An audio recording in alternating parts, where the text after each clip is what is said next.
خلافت ہر مسلمان کے دل کی آرزو ہے، لیکن وہ خلافت ہے کیا؟ اس کا مطلب کیا ہے؟ اگر وہ نظام قائم ہو جائے تو ہماری سیاست میں، ہماری معیشت میں، ہماری معاشرت میں کیا بنیادی تبدیلیاں آئیں گی؟ جب تک ذہن اس پر صاف نہ ہو، جب تک یہ تصورات واضح نہ ہو جائیں، ہم قدم آگے نہیں بڑھا سکیں گے۔ چونکہ ابھی ہم اس تحریک کا آغاز کر رہے ہیں، لہذا ہم چاہتے ہیں کہ بات کو افہام و تفہیم کے انداز میں رکھا جائے، بات سمجھی جائے اور سمجھائی جائے۔ اسی لیے آپ نے دیکھا کہ آج ہم نے پہلے سے ایک 4 ورقہ آپ کو تقسیم کر دیا ہے۔ میں اس 4 ورقے میں جو چند نکات آئے ہیں نمبر وار، انہی کے حوالے سے آج اپنی گفتگو کروں گا، اور اگر آپ حضرات بھی اپنے ہاتھوں میں اس کو کھول لیں تو کوئی حرج نہیں ہے۔ یہ اندیشہ نہ کیجئے کہ میں وہ پڑھ کر سناؤں گا، لیکن یہ کہ آپ کو اندازہ ہوتا چلا جائے گا کہ میری گفتگو کا کتنا حصہ مکمل ہو گیا ہے۔ اس میں پہلا عنوان ہے پاکستان کی اساس اور مقصد کیا ہے۔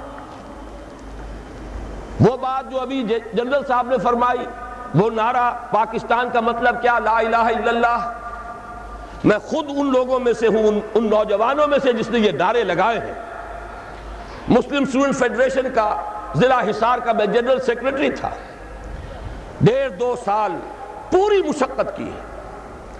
لہذا میں آج صرف اس نعرے کا حوالہ نہیں دے رہا، بات چونکہ سمجھانی پیش نظر ہے، میں نے اس جگہ پر 2 عظیم شخصیتوں کا حوالہ دیا ہے، اور ان دونوں میں آپ نوٹ کریں گے، چاہے بعد میں جا کر مطالعہ کریں، میں نے ایک فرق قائم کیا ہے۔ پاکستان کا مصور اور مجوز اور مفکر علامہ اقبال تھے، پاکستان کے معمار اور مؤسس قائد اعظم تھے۔ ان الفاظ کی بڑی اہمیت ہے، اس لیے کہ نقشہ بنانا، تفکر، تصور یہ ایک دوسرا کام ہے، اور بالفعل کوئی عمارت بنانا اس کے کچھ اور تقاضے ہیں۔ ہمارے یہ 2 عظیم رہنما، ان میں یہ فرق و تفاوت سامنے رہنا چاہیے کہ پاکستان کے مصور و مفکر علامہ اقبال تھے، جبکہ معمار، اس کے مؤسس، اس کے بانی قائد اعظم تھے۔ میں نے ان دونوں کے حوالے سے یہاں باتیں کی ہیں۔ علامہ اقبال کا خطبہ الہ آباد اہم ترین سنگ میل کی حیثیت رکھتا ہے تحریک پاکستان میں۔ افسوس کہ اس وقت اسے نگاہوں سے اوجھل کر دیا گیا۔ اس میں کچھ باتیں ایسی بھی ہیں جو شاید سب لوگوں کو پسند نہ ہو۔ یہاں پہ میں نے 3 باتوں کا حوالہ دیا ہے۔ علامہ اقبال نے بر عظیم پاک و ہند کے شمال مغرب میں ایک مسلمان مملکت کے قیام کے 3 مقاصد بیان کیے۔ نمبر 1 یہ کہ یہ متحدہ ہندوستان میں جو مسلم ہندو کشمکش اور کشاکش چل رہی تھی، یہی اس کا واحد حل ہے۔ نمبر 2 یہ کہ اس ذریعے سے مسلمانوں کو یہ موقع مل جائے گا کہ اسلام کا جو حقیقی نظام تھا، جو محمد عربی صلی اللہ علیہ وسلم نے عطا فرمایا اور ایک انقلابی جد و جہد کے ذریعے سے قائم فرمایا، جس کا اصل نمونہ خلافت راشدہ ہے، لیکن جس پر بعد کے دور ملوکیت میں پردے پڑ گئے ہیں، اسلام کی بہت سی حقیقتیں چھپ گئیں، بادشاہی، ملوکیت، جاگیرداری، سرمایہ داری کے اس کے اوپر پردے پڑتے چلے گئے، تاہاں کہ آج اس اصل اسلام کی حقیقت کہیں نظر نہیں آ رہی۔ دنیا کے سامنے تو ایک دوسرا اسلام ہے، بادشاہوں کا اسلام ہے، مغلوں کا اسلام ہے، شہنشاہوں کا اسلام ہے۔ آج ہمیں ایک موقع ملے گا۔ علامہ اقبال کا یہ نظریہ تھا، اگر پاکستان وجود میں آ جائے تو وہ جو دور ملوکیت کے پردے پڑ گئے تھے ان کو ہٹا کر صحیح اسلام کا ایک نمونہ دنیا کے سامنے پیش کر دیا جائے۔ علامہ اقبال نے ایک تیسری بات بھی کہی تھی، اور موجودہ حالات میں وہ بہت ریلیونٹ ہے۔ بہت سے حضرات کو شاید تعجب ہو کہ علامہ نے فرمایا تھا کہ اس ہندوستان اور پاکستان کو باہم لڑنا نہیں، بلکہ یہ پاکستان، مجوزہ پاکستان ہی بھارت کا سب سے بڑا دفاع کرنے والا ہوگا۔ یہ بات بڑی عجیب لگے گی آپ کو۔ علامہ اقبال کے الفاظ یہ ہیں کہ the north west Muslim country will defend India against every invasion, be that invasion of ideas اور بیونٹس. یہ جو ملک وجود میں آ جائے گا مسلمان ملک, یہ تو پورے ہندوستان کی حفاظت اور دفاع کا فریضہ سر انجام دے گا. ہر حملے کے خلاف, خواہ وہ حملہ نظریات کا ہو, خواہ بیونٹس کا ہو, سنگینوں کے ذریعے سے حملہ ہو. یہ بات بالکل بھلائی جا چکی ہے, اس لیے کہ در حقیقت تقسیم ایسے وجود میں آئی کہ جانے والا ہمارا وہ دشمن انگریز وہ ایک ایسا مسئلہ پیدا کر گیا سازش کے طور پر کہ جس پر یہ دونوں ملک آج تک لڑتے چلے آ رہے ہیں, اور اندیشہ یہ ہے کہ شاید مستقبل قریب میں پھر کوئی اور زیادہ ہولناک جنگ آ جائے. یہود کی یہ سازش اور وہ جو ایوارڈ دیا تھا حد بندی کمیشن نے, یہ کوئی اچانک ہو جانے والی باتیں نہیں تھی. اس کے پیچھے گہری سازش تھی کہ بیچ میں وہ مسئلہ چھوڑ کر جاؤ کہ یہ دونوں آپس میں لڑے لیکن دونوں ہمارے دوست رہیں. حالانکہ واقعہ یہ ہے کہ سابق حکمرانوں کے خلاف تو جذبات انتقام ہوتے ہیں قوموں کے اندر. یہاں نقشہ یہ ہے, اتنی کامیاب پالیسی رہی ہے برطانیہ کی کہ دونوں اس وقت بھی تھوڑا سا وقفہ آیا تھا کہ ہم کامن ویلتھ سے نکل گئے تھے, دونوں اسی فتراک کے نخچیر ہیں, دونوں اسی کامن ویلتھ میں ہیں.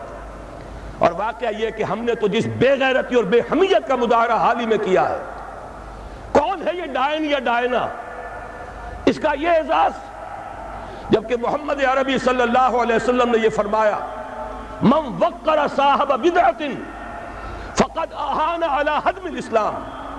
جس شخص نے کسی بدعتی کی, ابھی یہاں کافر کی بات نہیں ہو رہی, اس نے کسی بدعتی کی توقیر کی, اس نے اسلام کی بنیادیں کھودنے کا کام کیا ہے, اس میں تعاون کیا ہے. یہاں تک فرمایا من مشى مع فاسق لیقویہ غضب اللہ تعالی واہتز لہ العرش. جو شخص کسی فاسق کے ساتھ چلتا ہے کہ اسے تقویت پہنچائے, اللہ غضبناک ہوتا ہے, اور اس درجے غضبناک ہوتا ہے کہ اس کا عرش کانپنے لگتا ہے. یہ تعلیمات ہے محمد عربی صلی اللہ علیہ وسلم کی, اور ہم اپنی اس بدترین غلامانہ ذہنیت کا آج تک مظاہرہ کر رہے ہیں. اور ابھی میری توجہ تو اس طرح نہیں ہوئی تھی, میں تو مشکور ہوں اپنے نوجوان ساتھی کا, ندیم بیگ کا. اب جو کچھ ہونے والا ہے, میڈونا اور پتہ نہیں اور کون ہے کہ جن کو یہاں بلایا جا رہا ہے, واقعہ یہ ہے کہ یہ ہماری اس بے غیرتی اور بے حمیتی کا سب سے بڑا معاملہ ہوگا. اور میں سمجھتا ہوں چیلنج ہے یہ ان لوگوں کے لیے جنہوں نے کچھ بھی قوت مزاحمت فراہم کی ہے. آپس میں کلاشنکوفیں نہ چلائیں, آئیں میدان میں اور اس کو روکیں, سد باب کریں. بڑی بڑی جمعیتیں اور جماعتیں موجود ہیں, آپس میں اقتدار کی کشمکش کے لیے ایک دوسرے کا خون بھی بہا رہی ہیں, لیکن یہ کہ اس دین کے معاملے کے اندر اگر ان میں دم ہے, اگر ان میں طاقت ہے, پاسبان بن کر اگر سامنے آنا چاہتے ہیں تو دین محمدی کے پاسبان بن کر سامنے آئیں. اور یہ موقع ایسا ہے کہ اس وقت واقعتاً جن میں حمیت ہے انہیں اپنی حمیت کا ثبوت دینا چاہیے. بہرحال یہ تو تھے علامہ اقبال کے نظریات. قائد اعظم کا میں صرف ایک جملہ یہاں سناؤں گا. قائد اعظم کی اگرچہ بدقسمتی سے ایک تقریر وہ بھی ہے جس کے اندر ایک جملہ ایسا نزاعی بن گیا جس سے دشمنان اسلام نے اور سیکولرزم کے علمبرداروں نے بہت فائدہ اٹھایا. کاش کہ قائد اعظم وہ الفاظ نہ کہتے, لیکن یہ کہ اس کی ایک توجیہ ہے جس کو یہاں بیان کرنا ممکن نہیں ہے وقت کی کمی کے باعث. لیکن ان کے وہ ساری تقریریں دور تحریک پاکستان کی اور اس ایک خاص تقریر کے بعد کی تمام تقریریں ایک ہی مضمون پر گواہی دے رہی ہیں, جس کی نمائندگی کرتا ہے ان کا ایک بہت عمدہ تاریخی جملہ جو علامہ اقبال کے اس فکر کے بہت قریب ہے. انہوں نے فرمایا ہمیں پاکستان اس لیے چاہیے کہ عہد حاضر میں اسلام کے اصول حریت و اخوت و مساوات کا ایک عملی نمونہ دنیا کے سامنے پیش کر دیں. یہ مقصد تھا پاکستان کا, مفکر و مصور پاکستان کے نزدیک بھی, اور معمار اور مؤسس پاکستان کے نزدیک. لیکن ہوا کیا ہے؟ میری دوسری بات, ہماری کوتاہی اور کوتاہ نظری. ایک بات کافی ہے, شمسی حساب سے ہم 45 سال پورے کر کے 44 سال پورے کر کے 45ویں میں قدم رکھ چکے. قمری حساب سے 45.5 سال ہو چکے. جیسا کہ جنرل صاحب نے فرمایا, وہی نظام جو کا تو اوپر سے لے کر نیچے تک اثر تا پا جس کی میں بعد میں قدر وضاحت بھی کروں گا، وفاداری بشرط استواری عین ایماں ہے، ہم نے بالکل اس کے مصداق اس نظام کو جوں کا توں قائم رکھا ہوا، سرے منہ فرق نہیں آیا۔ یہ تو خیر وہ بات ہے کہ جس پر مزید آپ کا وقت لینے کی ضرورت نہیں ہے، رائٹنگ آن دی وال ہے، ہر شخص جانتا ہے۔ لیکن میں ایک خاص بات کی طرف توجہ دلانا چاہتا ہوں۔ ظاہر بات ہے مسلم لیگ سے، چونکہ اس میں ہر قسم کے لوگ شریک تھے اور انہوں نے صرف قیام پاکستان کا پروگرام دیا تھا، یہ توقع ہی نہیں تھی کہ وہ اسلام یہاں لا سکتے ہیں، لیکن یہ کہ یہاں علماء بھی تو تھے، دینی جماعتیں بھی تو تھی، بعض علماء بڑے چوٹی کے علماء مسلم لیگ میں شامل تھے، مولانا شبیر احمد عثمانی رحمۃ اللہ علیہ۔ بہرحال ان کا احسان ہے کہ ان کی آخری دھمکی جو انہوں نے دی تھی کانسٹیٹیوشن اسمبلی میں، اس کے نتیجے میں قرارداد مقاصد پاس ہو گئی، وہ کم سے کم اپنا حق ادا کر گئے۔ لیکن یہ کہ دوسری جماعتیں بھی تو یہاں رہی ہیں، علماء کرام بھی تو ہیں، ہمارے عام لوگوں کی بہت بڑی تعداد ان کی بات سنتی ہے۔ اگر یہ لوگ صحیح رخ پر چلتے تو یہاں یہ نظام برقرار نہیں رہ سکتا تھا۔ اصل ذمہ داری ان کی ہے، انہوں نے سیاست کے کھیل میں شریک ہو کر اپنا وقت ضائع کیا ہے، انہوں نے اقتدار کی کشاکش میں کبھی ادھر اور کبھی ادھر، آج اس کے حریف اور اس کے حلیف اور کل اس کے حلیف اور اس کے حریف، یہ کھیل کھیل کر بہت قیمتی وقت قوم کا ضائع کیا۔ مزید برآں ایک بہت اہم نکتہ عرض کر رہا ہوں، تیسری بات کہ ہمارے دین کے حلقے کی طرف سے، علماء کرام کی طرف سے مطالبہ بھی اگر آتا ہے، میں ان کی بات چھوڑ رہا ہوں جو اسلام کو صرف سیاسی نعرے کے طور پر استعمال کرتے رہے، میں ان علماء کرام کی بات کر رہا ہوں جو مخلص ہیں، انہوں نے بھی صرف اسلامی قانون کی بات کی ہے، اسلامی نظام کی بات نہیں کی۔ ان دونوں میں ایک باریک سا فرق ہے، نظام ہے، قانون اس نظام کو چلاتا ہے، قانون اس نظام کو تحفظ دیتا ہے۔ اگر نظام غلط ہے، ظالمانہ ہے، اس نظام کے تحت لوٹ کھسوٹ ہو رہی ہے، غریب سے غریب تر، امیر سے امیر تر ہوتا چلا جا رہا ہے، دولت کے انبار لگ رہے ہیں، آپ نظام کو تو کچھ نہ کہیں، جوں کا توں برقرار رکھیں، چوری کی سزا نافذ کر دیں، ڈاکے کا سدے باب کر دیں، فائدہ کس کو پہنچے گا؟ غریبوں کو یا امیروں کو؟